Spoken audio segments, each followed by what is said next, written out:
not about your clothes, it's your choices. Have you ever wondered why, no matter what clothes you put on, your outfit unfortunately still feels mundane?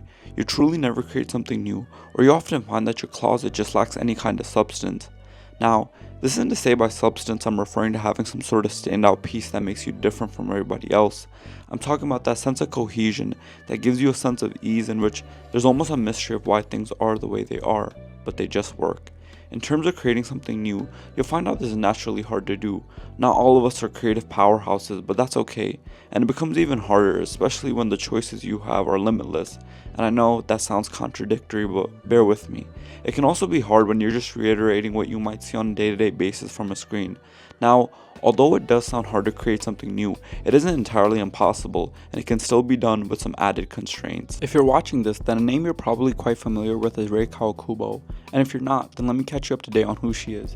She created a red heart with eyes that you've probably seen on a pair of Chuck 70s while shopping for groceries at Costco. And that's all. The end. That's all there is to know about Rei and her work. Rei Kawakubo of CDG Play. This is all Rei is known for. And through Rei, she showed him Margiela. Okay, so obviously that isn't the case. Rei Kawakubo is a pioneer in the fashion industry. She's a Japanese fashion designer who's been pushing the boundaries of fashion and design for over 40 years. To label her as just a designer is a bold understatement in itself that doesn't capture how her contributions have molded and shaped contemporary fashion today. Rei's always challenged the norms and fought against the idea of conservatism in fashion at her powerhouse of a label that is Comme des Garçons, and also her multi-brand retail concept stores, which you might have heard of, called Dover Street Market. You might be thinking, how does she do it? Well, Rei credits her ability of constantly creating the new and limiting herself, and setting constraints to create something that hasn't been done before. After reading and understanding more about Rei's thought process, I started to understand more why she's such an advocate for setting up barriers that limit oneself. As she states in her own words, quote, "I think about the world of only the tiniest, narrowest possibilities. I close myself. I think that everything about the way of making clothes hitherto is no good. This is the rule I always give myself, that nothing new can come from a situation that involves being free or that doesn't involve suffering," close quote. When your options are so limited, that's when your true creativity starts peeking out of the curtains that is your mind. This goes even beyond the realm of fashion. There's something so inherently human of creating within confines in almost any aspect of life. Creativity a lot of times comes out of necessity. Sometimes when we don't have all the tools at our disposal, that's when we find more creative ways to go about things. To go back to what I was saying earlier about things not making sense but still seemingly working, Rei also makes a point like that, quote, "She doesn't want things to be perfect. She wants them to be human." Kawakubo hints at the idea of a special wrongness, the unique quirks that make something special, close quote. Get rid of the ideas that have been around for a long time, such as folklore and traditions, and let's start again with something new.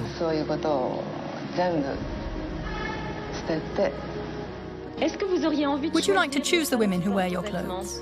No, not at all. Doesn't it oblige women to change the way they live? Well, if it does, I'd be very happy.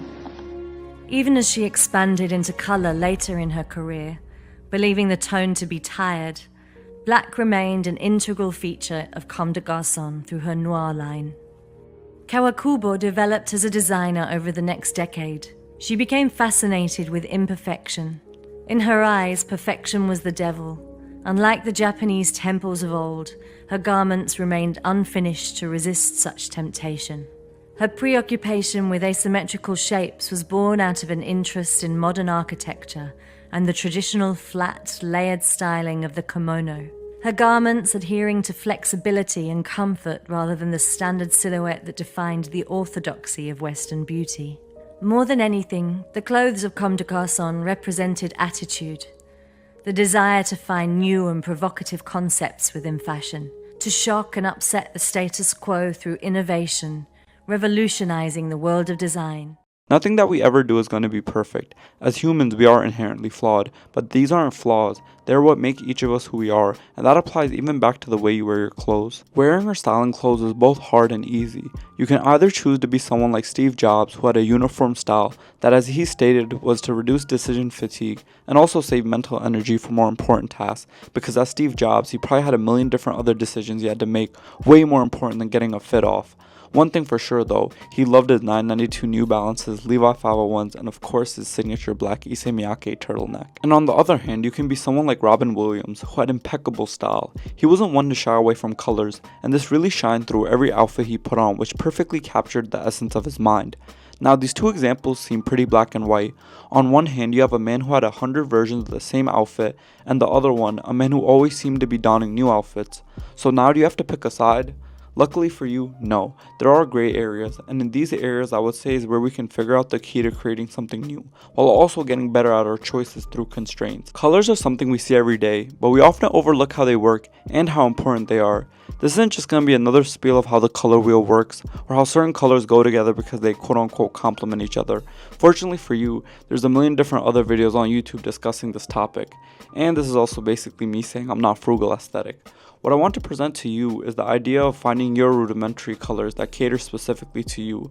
Figure out maybe 5 or 6 colors that suit you well, and then start wearing them with the addition of the different shades of those 6 colors. You'll soon come to realize maybe it isn't as hard as it seems. Having this limited palette will now open your eyes to what you can truly achieve. When there's less room for overthinking, you'll come to understand how simple it is combining your colors and working around them to create something new in your wardrobe.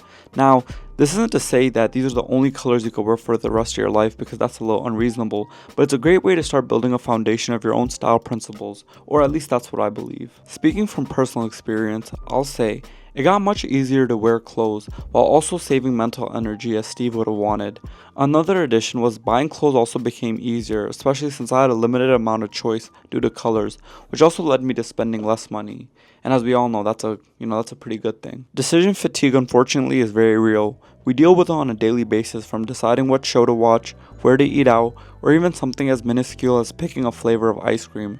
The more choices that are presented to you, the harder it becomes to make your mind and decide on one thing. To a certain degree, it's almost understandable why Steve Jobs lived the way he did. Sometimes it is more convenient to have less choices, but then that almost takes away the point of living, creating, and exploring this magnificent thing that we call life.